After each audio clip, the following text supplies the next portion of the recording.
Welcome to Double Your Vocabulary, your express lane to speaking English like a pro. I'm Ernesto, and she's Iris, and with our little pal Spody, we're here today to help you master describing your symptoms in English. Today, we're going to dive right into some practical, real-life conversations where knowing the right words makes all the difference. We've prepared 3 distinct scenarios, from talking to your doctor to explaining your absence at work, to give you solid examples of how to express how you're feeling when you're under the weather. You'll hear natural phrases and useful vocabulary that you can immediately apply to your own English speaking. No need for textbooks, just listen and learn how to communicate your health concerns effectively. Let's jump into the practice samples. Okay, scenario 1. Imagine you're at the doctor's office and the doctor asks, "What brings you in today?"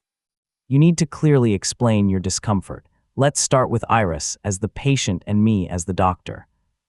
"Good morning, doctor. I've been feeling quite run down for the past few days, with a general sense of malaise. I also have a terrible headache that just won't seem to let up." I see. Can you describe the headache a bit more precisely? Is it a dull ache, a sharp, stabbing pain, or more of a pressure? It's definitely more of a persistent, throbbing pain, mostly concentrated behind my eyes and temples. Along with that, I've had a dry, irritating cough, especially disruptive at night. And what about other associated symptoms you've noticed? Have you experienced any chills or felt feverish recently? Yes, I've had intermittent chills, and I feel quite congested, like my head is completely blocked. My throat feels very scratchy and sore, making it quite painful to swallow anything. All right, thank you for those details. That helps a lot. Let's proceed with an examination. Now for our second situation. You're chatting with a friend who notices you're not yourself. Your friend asks, "You look a little green around the gills. Are you all right?" Now I'll be the friend, and Iris is still the one feeling unwell. "Hey, you look a little pale and under the weather. Is everything okay?" Not really, to be honest, Ernesto. I've got this nagging stomachache that's been bothering me all morning, and I just feel utterly nauseous. Oh no, that sounds really awful. Do you think you might have picked up a bug, or perhaps eaten something that didn't agree with you? I'm not sure. On top of the nausea, I've also been having bouts of diarrhea, which is making me feel incredibly weak and lightheaded. That's certainly no fun. You should probably try to rest up and make sure you're taking in plenty of fluids to stay hydrated. I'm trying my best, but I just feel so utterly drained and fatigued. My whole body aches, and I have absolutely no energy at all. For our final scenario, imagine you need to call your boss to say you can't come to work. You need to be clear and concise about why you're calling in sick. Iris will be the employee, and I'll be the boss. "Good morning, Ernesto. I'm calling to inform you that I won't be able to make it into the office today." Oh, I'm sorry to hear that, Iris. Are you feeling unwell? Is everything all right? Unfortunately, no. I woke up this morning with a really high fever, and I'm experiencing significant body aches all over. My muscles feel quite stiff and sore. That certainly sounds quite serious. Are you experiencing any other concerning symptoms, or is it mainly the fever and aches? Well, I also have a terribly scratchy and swollen sore throat, and I'm completely wiped out. I just don't have the strength or the focus to get any work done today. Understood, Iris. Your health comes first. Please take care of yourself, try to get some rest, and keep us updated on your condition. Wow, those were 3 very different situations, but each used some fantastic natural expressions that are incredibly useful for everyday conversations. Absolutely, let's unpack some of them. In that first simulation, Iris mentioned feeling run down and having a general sense of malaise. Run down is a really common, informal way to say you're tired and unwell, not quite yourself. And malaise is a great, slightly more formal word for that general feeling of discomfort and not feeling well. She also perfectly described her throbbing pain behind her eyes, which is much more specific than just saying headache. Using throbbing gives a vivid picture of the kind of intense, pulsing pain it is, which is super helpful for a doctor. She also mentioned her persistent cough. Yes, persistent means it's not going away, it's lingering, which is a key detail. And saying her throat felt scratchy and sore is very clear and direct. Moving to our second scenario, we heard Iris describing a nagging stomachache and feeling utterly nauseous. Nagging is a fantastic adjective here, implying a constant, bothersome, irritating pain that just won't quit. And utterly nauseous conveys a strong feeling of sickness in the stomach. The phrases picked up a bug and didn't agree with you are brilliant idiomatic expressions for getting sick from a virus or bad food. Exactly, they sound very natural, and describing herself as incredibly weak and lightheaded due to bouts of diarrhea gives a full picture of her exhaustion and dizziness. And utterly drained and fatigued, along with my whole body aches, are powerful ways to express extreme tiredness and widespread muscle pain. Those are excellent for really conveying how exhausted you are. It's more impactful than just saying, "I'm tired." Finally, in the third call to her boss, Iris used very precise language like a really high fever and significant body aches all over. Being specific with high fever gives your boss a clear understanding of the severity, and significant body aches leaves no doubt about widespread pain. Describing her muscles feeling stiff and sore, and being completely wiped out, are also super natural and common ways to talk about that intense, incapacitating fatigue. Wiped out is a perfect informal expression for being extremely tired and having no energy whatsoever. It paints a clear picture. Remembering these phrases will equip you to clearly and confidently articulate your symptoms in any situation. Practice these expressions, and you'll be able to describe your symptoms with the natural fluency of a native speaker. Let's revisit some of the excellent language we heard in our practice conversations, focusing on how these expressions truly enhance your communication. Thinking back to the first doctor's visit, the way Iris described feeling run down immediately paints a picture of being exhausted and under the weather. Exactly. It's a very common, natural phrase. Instead of just saying, "I'm tired," run down suggests you're not just weary but also generally unwell, perhaps on the verge of getting sick. And the term general sense of malaise effectively conveyed a feeling of overall discomfort without pinpointing one specific symptom, which is useful when you just don't feel right. Absolutely. It's that vague, uncomfortable feeling when your body is telling you something is off. You might also hear someone say they feel off-kilter or not quite myself. When describing the pain, Iris used throbbing pain. This isn't just a simple ache. Throbbing clearly indicates a pulsating, intense discomfort that comes and goes rhythmically. That's right. It gives the listener, especially a medical professional, a much clearer idea of the pain's nature. You might also describe it as pounding if it's really strong. And her persistent cough told us it wasn't just a brief tickle. Persistent means it continues without stopping, a key detail to share. It implies it's been going on for a while and isn't letting up, which is different from an occasional cough. Sometimes people say lingering if it's been around for some time. In the conversation with a friend, Iris mentioned a nagging stomachache. Nagging is a great word here because it suggests a constant, annoying discomfort that won't go away. Yes, it's not sharp or severe, but it's constantly there, bothering you. You could also call it a bothersome ache or a persistent discomfort. And utterly nauseous really emphasized the intensity of the sickness she was feeling in her stomach. Utterly strengthens the adjective. It certainly does. It conveys she felt completely overwhelmed by it. Another way to say it could be extremely sick to my stomach or overwhelmingly queasy. We also heard the fantastic idiom, picked up a bug.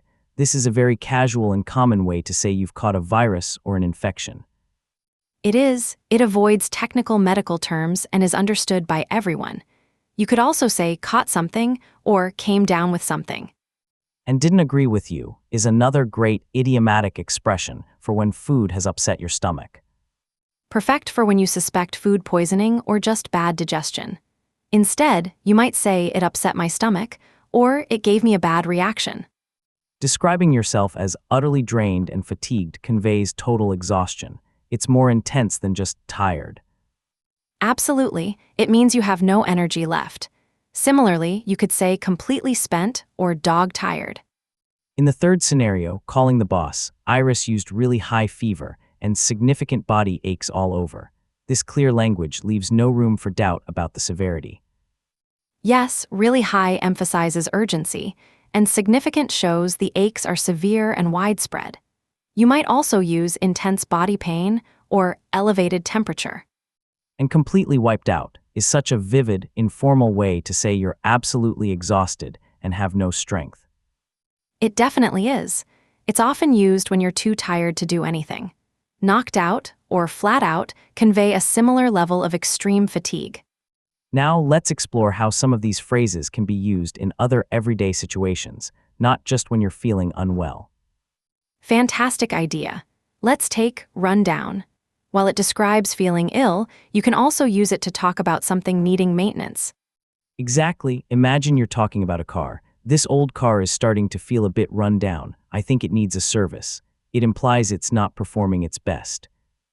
Or even a place. The old park benches are looking quite run down. They could use a fresh coat of paint.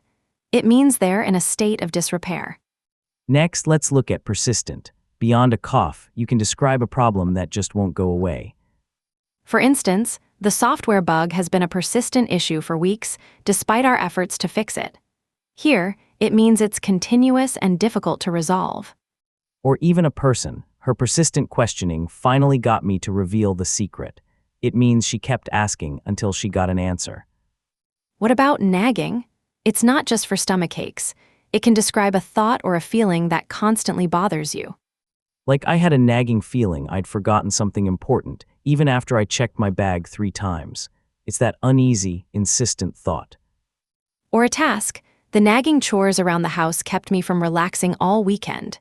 Here, it refers to small, annoying tasks that need doing. Then there's wiped out. We used it for extreme fatigue, but you can also use it to describe something being completely destroyed or removed. That's true. The heavy rain completely wiped out the hiking trail, making it impassable. Here, it means it was eradicated or washed away. Or even digitally, I accidentally formatted the drive and wiped out all my vacation photos, meaning they were erased. Finally, let's consider picked up a bug. Beyond illness, you might pick up a skill or a habit. For example, I picked up a few Spanish phrases while traveling in Mexico. It means you learned them informally, without formal instruction. Or a habit. My brother picked up a strange habit of whistling while he cooks. It means he acquired it over time. Understanding these versatile applications of vocabulary helps you grasp the true flexibility of American English. Now, let's talk about expressing similar ideas with slightly different tones. We often want to sound more relaxed or more polite, depending on who we're speaking to. Exactly. Let's take saying you have a headache. If you're with close friends, you might say, "My head is really pounding today." That's a very relaxed way to say it. If you're speaking to someone you want to be more polite with, like your boss or a new acquaintance, you could say, "I'm experiencing a bit of a headache." Notice how a bit of and experiencing soften the statement, making it sound more considerate. Consider feeling generally unwell. To a casual acquaintance, you might just shrug and say, "I'm feeling kind of crummy today." Crummy is a great relaxed term for feeling bad, but if you're telling a professional or someone you want to show respect to, you'd choose different words. You could say, "I'm not feeling my best today," or "I'm feeling a little under the weather." Both are polite ways to indicate you're unwell without oversharing. The phrasing "not my best" or "a little under the weather" keeps it professional while still communicating your condition. Another example is feeling very tired. To a close family member, you might simply say, "I'm totally wiped." It's quick and direct. Yes, totally wiped or exhausted are very common among people you're comfortable with. For a more polite context, perhaps during a meeting, you might say something different. You could state, "I'm quite fatigued at the moment," or "I'm feeling rather weary." These phrases convey tiredness with a touch more decorum. Using quite or rather before an adjective helps to moderate the tone, making it sound less abrupt. Finally, think about having an upset stomach. Among friends, you might bluntly say, "My stomach's doing flip-flops." Doing flip-flops is a very descriptive and informal way to talk about stomach discomfort. It's lively and graphic. In a more polite setting, like to a colleague, you might say, "I'm having a bit of stomach upset," or "My stomach isn't feeling quite right." Again, using a bit of or not quite right softens the message, making it suitable for a broader range of social interactions. Now, let's put our learning into action with some rapid-fire scenarios. Iris, hit us with the first one. All right, imagine you're at the doctor's office and they ask you to describe a persistent discomfort in your shoulder. How do you articulate that it's always there but not excruciating? I would articulate, I have this constant, dull ache in my shoulder. It doesn't really go away, but it's not sharp. This makes it clear without being overly dramatic. Excellent. Next, picture this. A friend calls, worried because you suddenly canceled plans due to feeling unwell. You want to convey you've caught a minor bug, nothing serious, in a casual way. I'd probably say, hey, sorry about canceling. I think I caught a little something, just a bit under the weather today. This is informal and reassuring. Perfectly casual. For our third scenario, you need to inform your boss you can't come in today because you're utterly exhausted and running a fever. How do you sound professional yet convey the severity? I'd state, I woke up with an elevated temperature and significant body aches, feeling completely drained. I won't be able to come in today. This communicates urgency respectfully. Fantastic responses, Ernesto. It's all about choosing the right words for the right moment. Let's quickly recap our top 3 takeaways for today. First, remember that specific vocabulary, like throbbing pain or rundown, significantly improves clarity when discussing health. Descriptive words help others understand your exact condition. Second, many phrases we use for illness, such as rundown or persistent, are also highly versatile in other contexts. Think about a car being run down or a persistent problem. And finally, always adjust your level of formality. You'd use different expressions when speaking to a close friend compared to your doctor or employer, ensuring your message is always appropriate. And that brings us to the end of another enlightening episode. We truly hope you feel more confident describing your physical state and adapting your language in various situations. Make sure to hit that subscribe button for double your vocabulary and ring the notification bell to catch all our future content as soon as it drops. We love having you with us. Until next time, keep practicing and don't hesitate to use these powerful American English expressions in your daily conversations. See you soon.